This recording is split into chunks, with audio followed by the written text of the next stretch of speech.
My name is Maya Angelou. My father never trusted white people. My grandmother taught me never trust any Jews. Oh, be careful about the Catholics. And they identify themselves by their ignorance. You see, it is ignorance which allowed us to have slavery. It's our ignorance which allowed massacre in Germany, in Darfur, and in Cambodia. The heart overcomes our ignorance. I come from a tribe of Tutsi who was not well loved, and we kind of suspected something might happen. My parents sent me to hide to a neighbor who was from the Hutu tribe. He was a Protestant pastor, and he put me to sit in a bathroom of 3 by 4 feet with other 7 women. We couldn't talk. We couldn't speak as the man told us. I won't even tell my children. One mistake. It's not that I don't trust my children, but one least mistake, it will be too late for you, and your life will be over. Don't use the shower. Only flush the water of the bathroom when somebody else is flushing the water in the next bathroom. Okay. I think they will be killing for a week or maybe less. But if we are careful, we might live through this. Please be careful. We thought it was going to be 2-3 days. We spent in that bathroom 3 months. You must not let your guard down. The Tutsi snakes are hiding in the grass, so make sure that you have your machete ready to chop the snakes in half. We couldn't shower. We were waiting for killers to find us every day. Government will bring you. If you're working your field and spot a Tutsi woman in bushes breastfeeding her baby, don't waste a golden opportunity. Pick up your gun, shoot her that you did your job, the snakes in half. Don't forget to kill the baby. The child of a snake is a snake. They went home by home to search to see if anyone was hiding. And this was a group that was paid by the government, given food, drinks, smokes. The first time they came, I remember, I was stretching and I saw them through the tiny window of the bathroom. They made a circle of the house so that no one jumps out of the window, and then they started to scream. They went in every room. They went under the beds. They even opened suitcases to make sure there was no babies hiding. They went in the ceiling of the house with flashlights to make sure no one is hiding in the ceiling. They went on the roof of the house to make sure no one is laying there. I remember asking, if you are there, who can control all this, please don't let them find the door of the bathroom. 1,000 needles are going through your body. It was painful. It wasn't a little fear, it was a lot. Your life is about to be over. You are about to be cut by machetes. Get out of Tutsis. No, I don't know what you're talking about.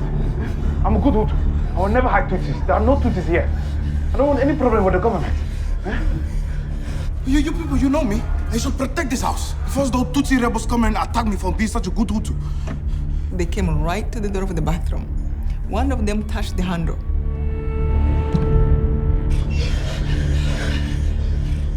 He told the man, You know what? I trust you. You are a good man. Oh, thank you. You are one of us now.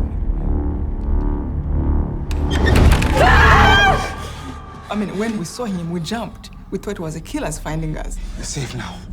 You're lucky to be alive. We were completely numb for the past 5 hours. And I don't know how you are praying or if you're even praying, but whatever you're doing, please keep doing it. You know, the feelings I had in that bathroom were things I never experienced in my life. I had anger. Anger I cannot put in words. I mean, sometimes people hate one person, and that's bad enough. I hated like 8 million people. I remember thinking, when I go out, I'm going to be a soldier, and I will train my body and muscles and just kill everybody. In my anger, I was Rambo. In some movies I have seen, I was killing people. With these thoughts, I would be sweating out of anger. And I'm still sitting in the bathroom. With these thoughts, my head will be aching. And my stomach is aching. Why my thoughts are provoking this poison? I'm only thinking of things I want to do. What is going on with my thoughts here? I remember thinking, this home has 2 bathrooms. If they didn't have these 2 bathrooms, how could we have been hidden here? They would have found us.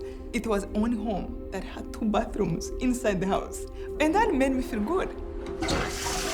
When I was thinking the good, and it was so distinctive because the feelings were so high, you can feel the difference, like somebody just like pushed you down or lifted you up, like it's so clearly.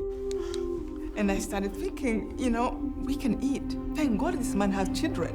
We can eat the leftovers, even if it was not much. So I started to see the good, and it was like my heart was open. Look at these people, I can touch somebody. You know, like just to see the good in everything. And when I was thinking that way, I felt much smarter. They're coming back. It was so clear in my heart.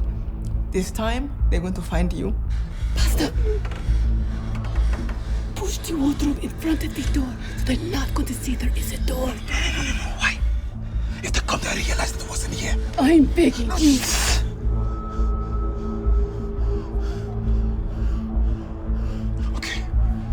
Okay, I'll put it.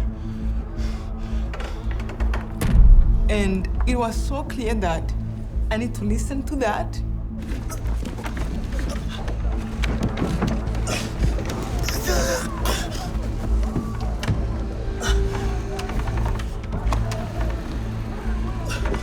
They came to search.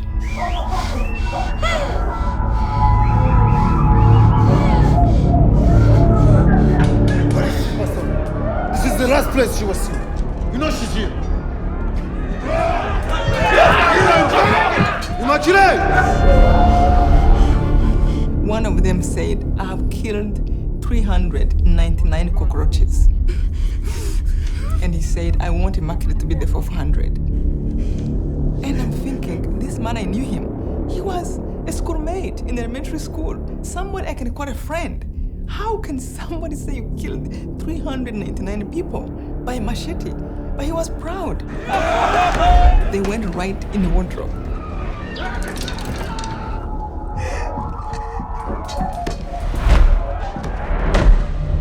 They could have found us if that wardrobe was not there. And later he said, good idea. It wasn't even like I want to take credit, like, oh good, I had a good idea. It was just like, keep listening. Know how to distinguish that clarity that is not covered by hate, by envy, by jealousy, by anything unloving. That is really how it comes out. It comes as a truth that you know is not motivated by something not nice, yeah. And the funny part, when they left, the anger came right back. It was just like, again, like oil coming back on the top of the water. It was like a veil I pulled in front. I couldn't see, I couldn't think. Oh, my body's aching again, and my headache. But that's what you do when people are killing your people. You get angry. So I didn't even think there was another way to deal with this. Despite of the price I was paying with my own body, I couldn't remember how to smile because of anger. I felt like my mouth was twisted. I wished to be innocent again. I wished to see good in people. Because for me, they were animals. They were bad. They were just like evil people. Oh, Father. Every day, I prayed about 200 Our Lord's Prayer. Come, thy will be done on earth. Anytime I reached the part that said, forgive us our trespasses as we forgive those who trespass against us, I couldn't say it. Give us this day our daily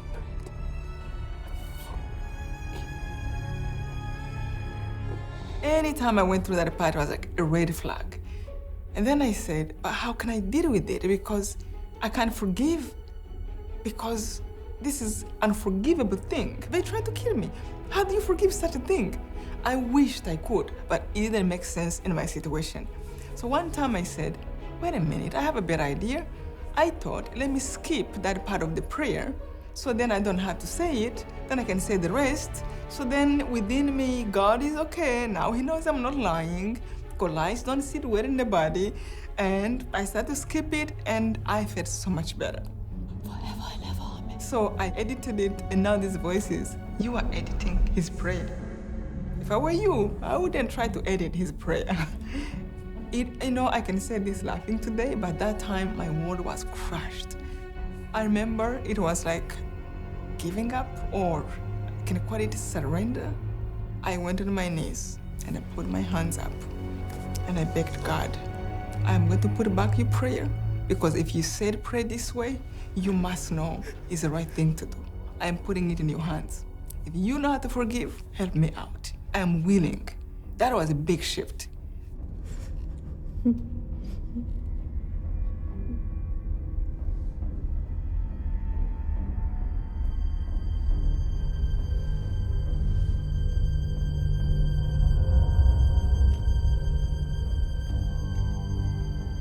I remember it came to a point when it was like the world was divided into a part of love and a part of hate.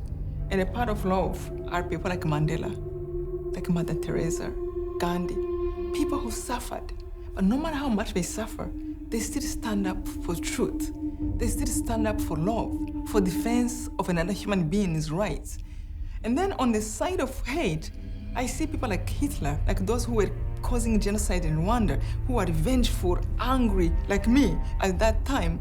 And I felt like God was asking me, where do you want to stand? Where do you want to belong?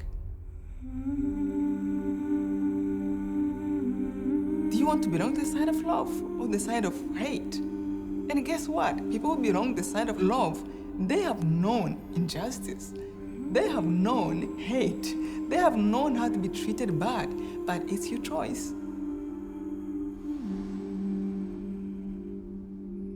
And I remember it was so clear that I said, of course I want to be with Gandhi, with Mandela. I admire these people. I admired Mother Teresa. I want to be like them. So what did they do? They believed people can change. That was a huge shift in my thinking, in my body. People do change. And I remember thinking, wait a minute, I don't think people can really change. But wait a minute again. Look at me, I'm changing with all these thoughts. So when I realized that people actually do change, people have the capacity to see things differently, that's when I realized I can let go. I felt like I've moved from the bathroom to a place of air. That's how love felt in my body. I couldn't smell nothing bad. It was like I was floating. And that was a paradise in my heart.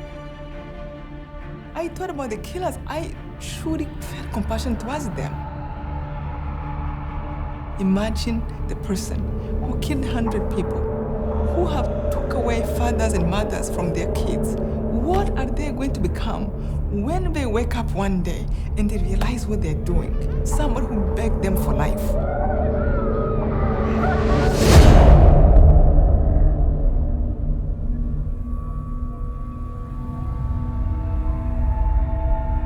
When we came out, it was like end of the world. 1 million people and more was killed. My mom, my father, my 2 brothers, my grandma, my grandpa, neighbors, my schoolmates, my best friends. It was like end of the world. Everywhere was dead bodies. But something have changed my heart. I was strong inside. I was really ready to face life in a different way. I'm a skeleton, I'm 65 pounds, but inside I felt like huge. I felt more beautiful. I felt like everybody was just like a gift of God. And I just wanted to serve, to help, and to care. For the first time, I'm being grateful for things I took for granted forever. And I can say hi to somebody without anyone kidding me. And then I remember an evening, this wind, a nice wind, the trees are moving. I can feel the wind on my body. I didn't feel this for 3 months. I can see the stars, I can see the moon, and I don't have to pay for this. Did I ever look at the moon and said, wow, nice to have the moon? No, it was an overwhelming feeling of love and appreciation. I wanted to scream to the whole world. Do you see the beauty?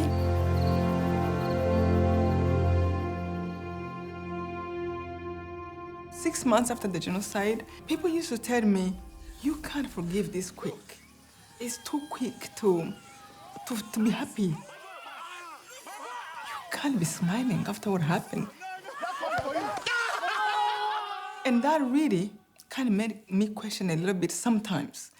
I said, am I happy and forgiving out of surviving mechanism? Am I going to crash one day, which many people told me, oh, one day, if you see them, you will go back to the anger. I said, really? Let me see. So I went to the prison to see the person who have killed my mom and my brother, whom I would not have gone to meet him. It didn't serve me one bit. So I went there just to really see how I feel. And I have learned the head of the jail is a friend of my father who lost his wife and like 5 children. So I knew he would open the door for me. You can hit him. You can do whatever you want. Because I'm here now. I will protect you. So ease up your pain.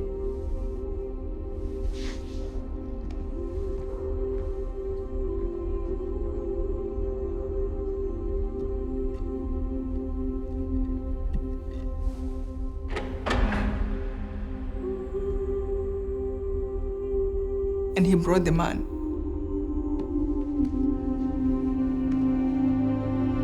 I remember him, he used to be a teacher. He was like a father to me. He had kids my age. I used to visit them and have lunch with the family. Now that's him who did that. I just broke down and cried. And I truly cried out of compassion towards him and his family.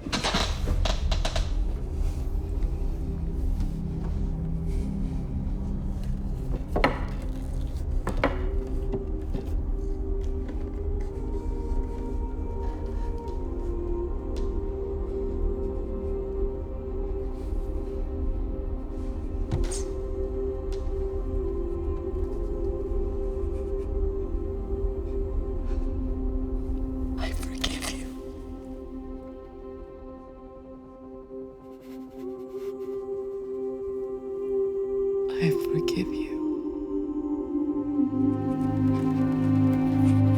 It wasn't like, oh, I planned to say these words. There's something I wanted to express and I couldn't find words to say it fully. I wanted him to be free from me, not to think, oh, she's mad at me, you know, I can't do nothing. I just wanted him to have a chance to go through his own journey from his own heart, not because somebody's angry at him or somebody put him in a prison. What is wrong with you?